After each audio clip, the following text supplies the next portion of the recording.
Is it cold and rainy in Scotland today? You betcha. Am I drinking an iced coffee as a giant raindrop just fell directly into my eye? You betcha.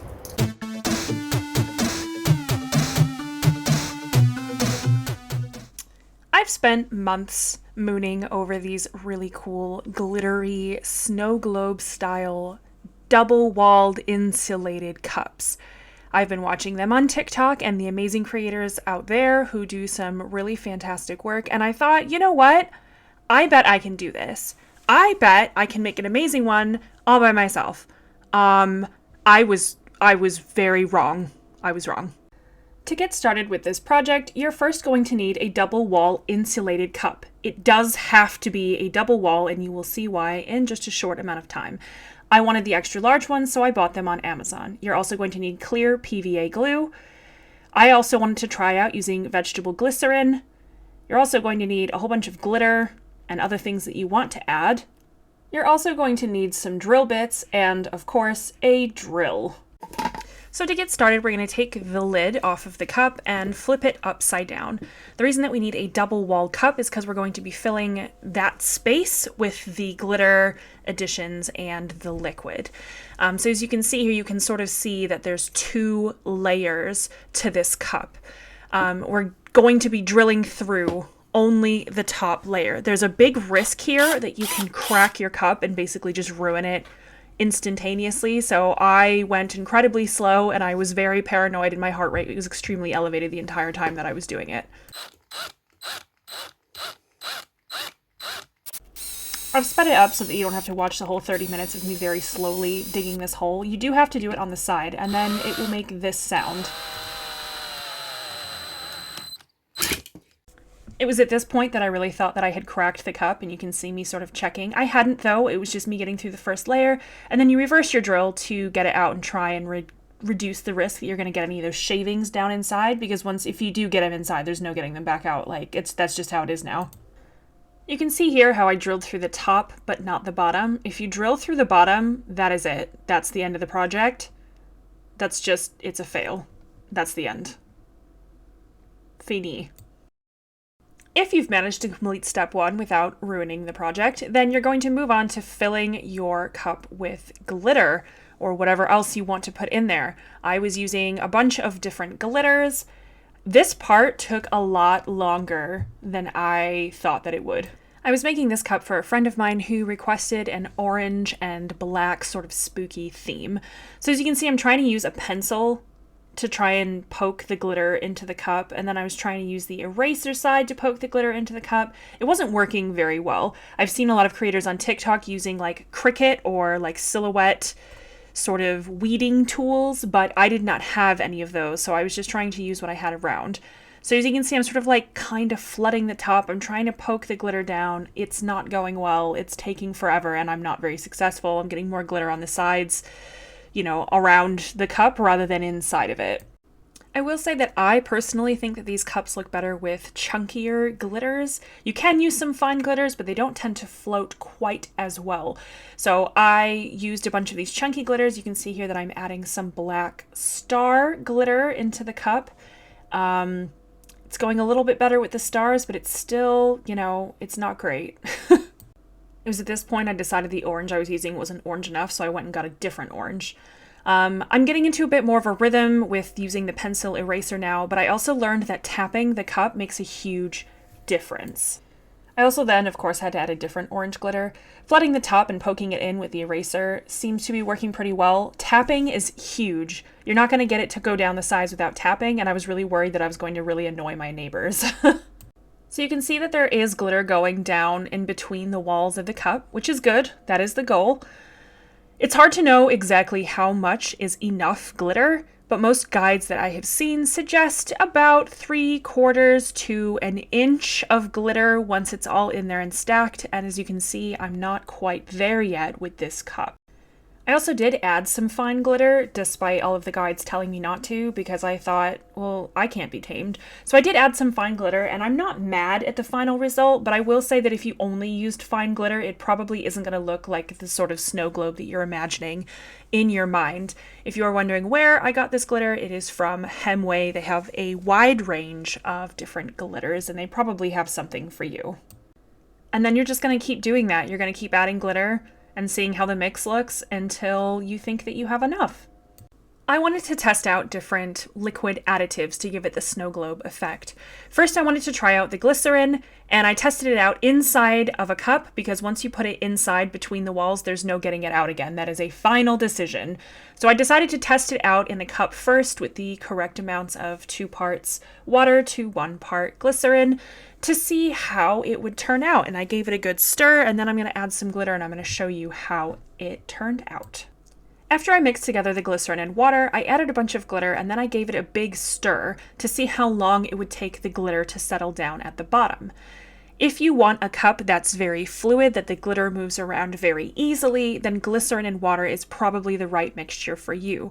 I wanted something that moved around a little bit slower, so I was already thinking that glue might have been the better option for me. This is in real time I'm showing. This isn't sped up, so you can see just how fast that glitter starts to sink down to the bottom. You can also see how much longer the fine glitter stays suspended in the mixture, which is one of the reasons why I did want to add it.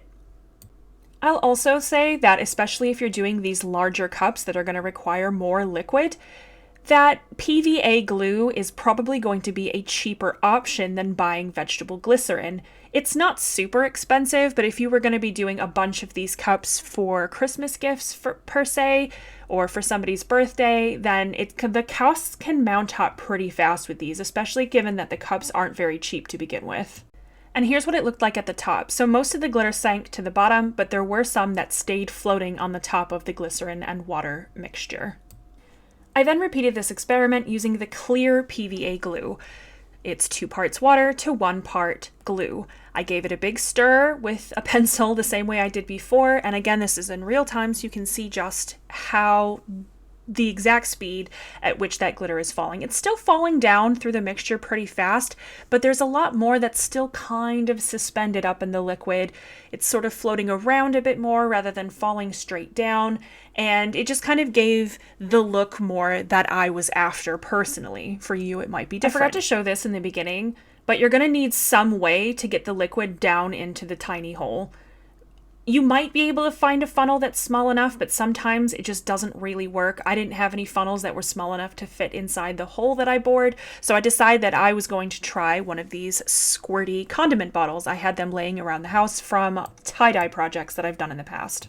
If you are someone who does not like the feeling of having sticky fingers or sticky hands, this is not the method for you. This took forever. It was super messy. I found it really difficult to get the liquid down in there. You can see that I'm trying to pop the bubbles with a scalpel because there was bubbles forming between those 2 layers. It was sticky, it was like messy, it was wet. At one point I had to go and get a towel to start trying to like wipe off the cup as I was using it, and it just was not going well. After about 30 minutes of squirting and drying off the cup, this was the only amount of liquid that I had inside. It was very difficult to do with that squirt bottle. You had to get the positioning exactly right, and I know that these amazing creators on TikTok, they can do it, and it just happens magically right off the bat. But I'm telling you, that takes a lot of practice to get like the right angle to make sure it's flowing in well without creating bubbles that are going to prevent you from getting more liquid inside. So you can see here I'm holding the cup with with a towel because it was so sticky and wet because of that glue and water mixture.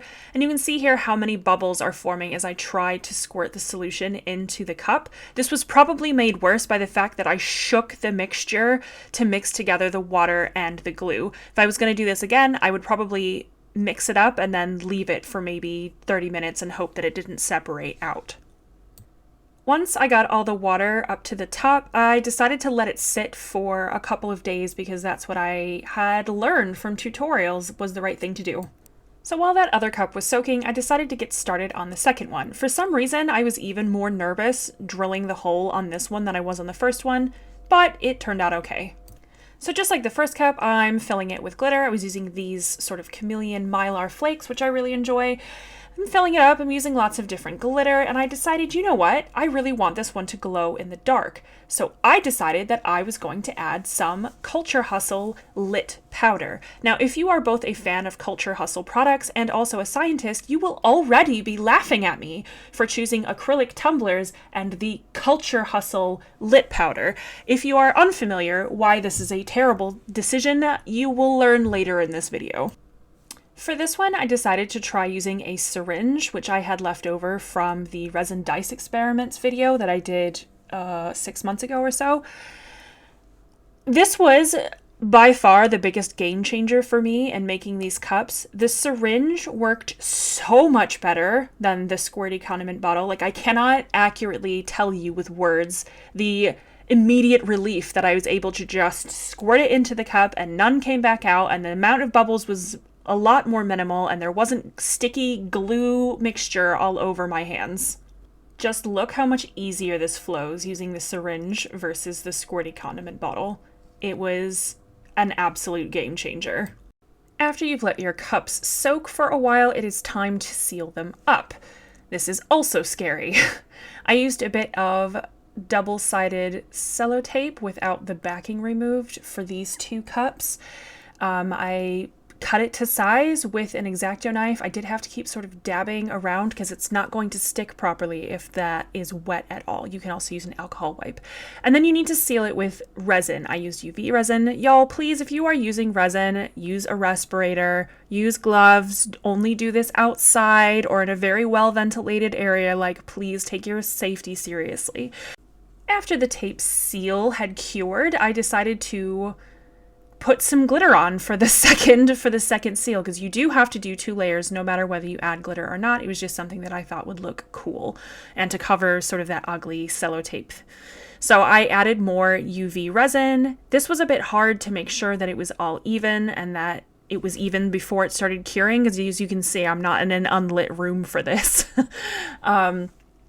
So in any case, so this part is a little bit difficult. You may find that using an epoxy resin is a little bit easier because you can get it to level out before it cures, whereas UV resin, it's going to start curing on you like right away.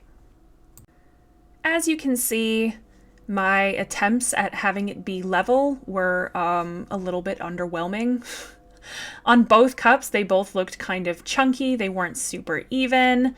And there was also a little bit of moisture coming from up and under that seal, which I found really worrying. So very carefully, I added about 3 more layers of UV resin, letting it cure between each layer. Once it was finally sealed, I flipped it upside down to see how well the glitter would sort of float down to the bottom. The first thing that I noticed, and that you probably noticed too, is that there is a ton of bubbles in this cup. I did not let the glitter soak and let the air bubbles release before I sealed it for nearly enough time. A lot of the big cup makers will leave it for a week. I only left it for a couple of days because I am antsy and impatient, and I cannot be trusted when it says to do things like cool the cookie dough for 3 hours in the fridge or leave the cups to soak for a week before you do the next step. Like, I'm not a trustworthy adult human. I'm just going to go ahead on to the next step and the consequences be damned. When the specific supplies that I wanted for the 3rd cup arrived, I decided to start on the final cup. As you can see here, this is a sort of a very close in of me drilling through the cup to give you a better idea of how I did it and where it was positioned. You don't want to do it all the way at the bottom because there's a much higher risk that you're going to crack your cup. As you can see, now that I have the syringe thing worked out, this just feels so much nicer. It is much more satisfying to watch, and it was also a lot more satisfying to do, with a lot less mess and a lot less frustration. And I wish that I had known the syringe thing at the beginning of this project, but now you know, so that you don't have to make the same mistake.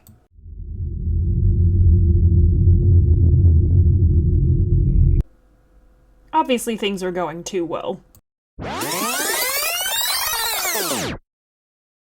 This is what the glow cup looked like right after I filled it. Dim, but glowing. I would show you how it looks glowing now, but it doesn't glow. Not at all. And would you like to know why it doesn't glow at all right now? I don't know if y'all know this, but specifically the Culture Hustle lit powder is only activated with UV light. It is not activated with any other form of light. And as I have learned Acrylic does not allow UV light to pass through. You can also see the lit powder sort of particulates inside the cup. This is after it had been sitting for a few days. Conversely, this other cup, which had been sitting the same amount of time, did not have that. This is probably something that I should have figured out earlier on, given that many pairs of sunglasses are made with acrylic lenses. It's just not something that occurred to me in my brain. My brain was like, cup is clear. Cup will definitely let light through. I can see light through the cup. Surely this isn't going to be a problem. Forgetting that, science is a thing. If you do want a cup that will glow, you can use any other glow powder or glow pigment. It's specifically the Culture Hustle one, which is only activated with UV light because it's designed to be much brighter than other mass market glow powders. However, that means if you put it in a double-walled acrylic cup, it's not going to work. It will never glow again. No matter what you do or how long you leave it in the windowsill, it isn't going to do it. Wow, that's a lot of bubbles. So that's a double fail on this cup, but that's okay, because now it's time to put on stickers. If you hadn't figured out the theme for this cup, it is for my friend who requested a cursed Mr. Blobby cup. When putting stickers on your cups, you want to make sure that you are using vinyl stickers so that they will be able to resist any sort of water or dampness and casual washing. And you wouldn't think this has to be said, but these are obviously not machine washable, so please don't put them in your washing machines or your dishwashers. Don't put them in either. I never quite did manage to get a super smooth bottom. It's fine, they stand up straight, they're not gonna fall over, but if I were to do this project again, I probably would use epoxy resin, despite the fact that it takes much longer to cure than UV resin, just because it would be more level and it wouldn't look quite so busted up on the bottom. That said, the first cup I made did also turn out the best, I think. I think that it does everything that I wanted it to do. I will say that the glue and water mixture was almost too suspended, so that if you leave the cup sitting for a while, you kind of have to shake it a lot to get that glitter moving again, which I don't love. And obviously, if I were to do this again, I would not use the Culture Hustle lip powder because it's not going to work, and you can sort of see it. You can see it looking kind of grainy in the cup. This was after about a week after the cup was finished. I let them sit just to kind of see how the insides of the cup would look. So mine has that kind of grainy sort of particulate, and that's the glow powder. It also tinged the liquid that was in there sort of a light purplish pink, whereas the other cups did not have that tinting, so you know that it's not from the glitter. It's definitely from the glow powder. It also this one has a lot of bubbles. They all kind of have a lot of bubbles because I did not let that glitter soak long enough. If you let the glitter soak for about a week, what it'll do is it'll let all the bubbles come up and pop before you top it off with a bit more liquid and then seal it. I didn't do that, which is why mine has so many bubbles, which isn't great. I would say that this project is it's a really fun project if you don't mind doing stuff that's potentially scary or potentially expensive if you mess it up, and there's a lot of different ways that you could mess these up, as I have learned. So I would say that if you really want the fun, a little bit challenging project, definitely go and get yourself the supplies. I've dropped links down below to where I got the extra tall cups. I had to order them from the US, unfortunately. However, if you're somebody who just wants the beautiful finished sparkly cup, just pay somebody to make it for you, because this is definitely a buy it for $30 or spend $90 to get all of the craft supplies kind of situation, or pounds. So if you just want this finished sparkly beautiful cup, definitely probably just pay someone, because if you're not in it for like the fun crafting experience, you're probably not going to enjoy it, and you're going to end up feeling frustrated because a lot of the steps are really fiddly and they take a lot of time, and there's not any good way to really shortcut it, because I've tried and it didn't work. Anyway, thank you so much for watching. Please do like and subscribe. We'll be having some more content up on this channel coming really soon. We have some deep dive videos coming soon, including the deadly history of green, which I've been working on for a little while. We're also going to have Sarah be doing some art streams on YouTube, so definitely subscribe if you want to be here for that. Thank you so much for watching, and we'll see you next time.